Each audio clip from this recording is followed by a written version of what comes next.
Tengo aquí... podríamos ir, por ejemplo, se me ocurre con el Esequibo. Pasa que el Esequibo lo hemos tocado bastante.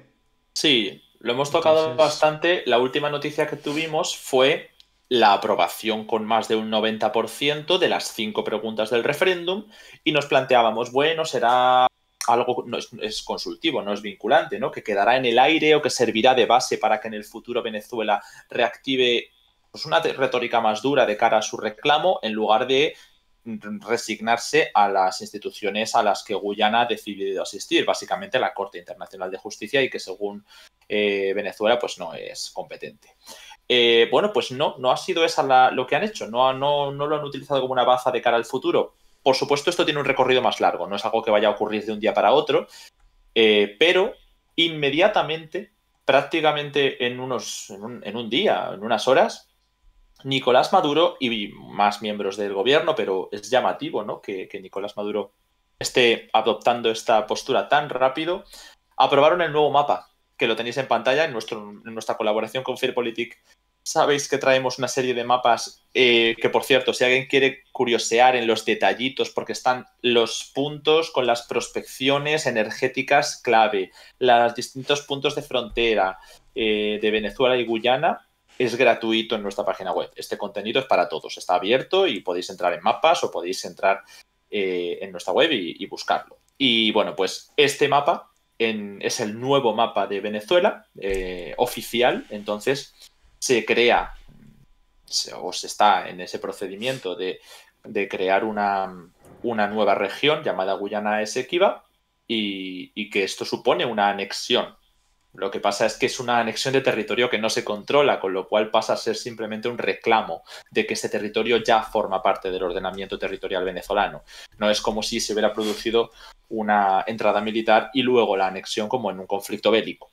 Por eso aquí pues, no ha habido un conflicto armado. Pero ambos países, como dijimos antes del referéndum, han hecho declaraciones durante esta semana diciendo que van a defenderlo con los medios que haga falta. Y ojo porque el presidente Irfan Ali de Guyana también ha dicho eso. Y le han preguntado, insistiendo, pero ¿y esos rumores, ¿no? De que pueda haber una presencia militar estadounidense permanente o no en Guyana, junto con las prospecciones que ya se concedieron a empresas estadounidenses primordialmente, pero también a otras, hay europeas me parece y también chinas, bueno, pues eso supone que se contempla, si en el futuro sigue escalando y no se da de un día para otro una invasión, que es algo que ahora mismo no se ha planteado porque es que ni siquiera hay movilización de tropas, ¿no? Esos rumores y esos vídeos que salen en la frontera de Brasil son falsos.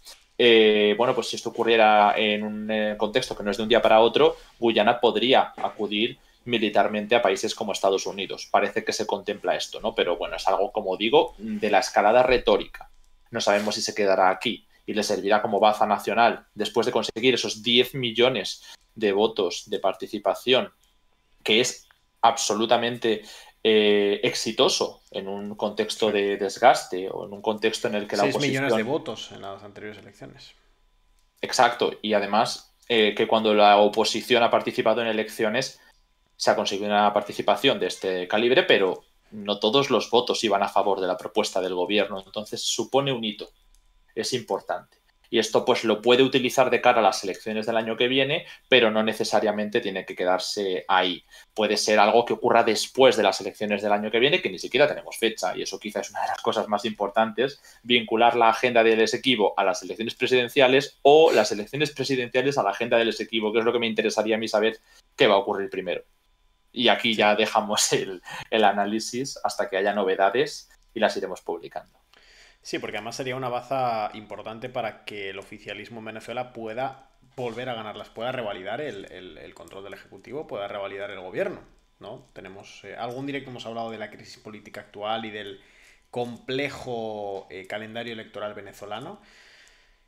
Bueno, no profundizamos mucho más hoy, pero tenemos algún directo por ahí. Y en cualquier caso, en cuanto tengamos fecha o alguna novedad, vamos a abrir directo. Porque ese tema es uno de los temas importantes del 2024 en América Latina, ¿eh? Las elecciones en Venezuela, sin ningún tipo de duda. Las haya, no las haya, sea con la oposición, sin la oposición, con María Corina Machado, sin María Corina Machado, va a ser Bueno, importante en cualquier perdóname caso. que sí que se me había olvidado un pequeño detalle. Después de la escalada retórica, Venezuela ha presionado mucho para que Guyana acepte una negociación Y claro, esto es novedoso porque, según el Acuerdo de Ginebra, sí que iba a haber negociación. Esa negociación no se produjo, se buscaron otras instancias y la instancia en la que estamos no la reconoce Venezuela, que es lo que he dicho de la Corte Internacional de Justicia. Bueno, pues se ha conseguido, gracias a la mediación de varios países, que vaya a haber un primer contacto después de esta crisis entre Venezuela y Guyana en San Vicente y las Granadinas. Si no me equivoco, creo que se ha acordado o medio acordado ya que se producirá un encuentro. No significa que Guyana vaya a renunciar a la Corte Internacional de Justicia ni que Venezuela vaya a renunciar a otro tipo de presiones. Pero, bueno, pues como ahora el único marco que reconoce Venezuela es el de Ginebra, pues tiene sentido volver a la retórica de la negociación pacífica. Ya veremos luego cómo evoluciona. Vale. Vamos a volver. De momento no hay mucha pregunta. Nos preguntaban si mañana haremos directo a las 10. Sí.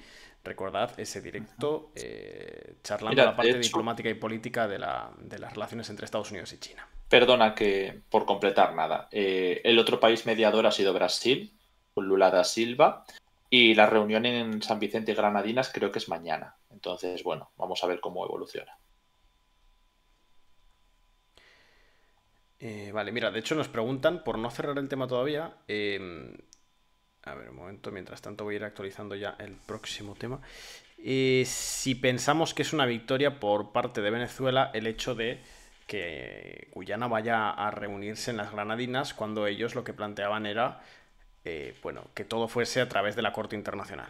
Sí, sí, totalmente. O sea, eso es lo que planteaba antes, que ahora Venezuela, aunque no se trate de una negociación, porque esto es como cuando Bolivia decía que le habían obligado a Chile a negociar. No, bueno, o sea, se están hablando, pero no significa que vayan a negociar.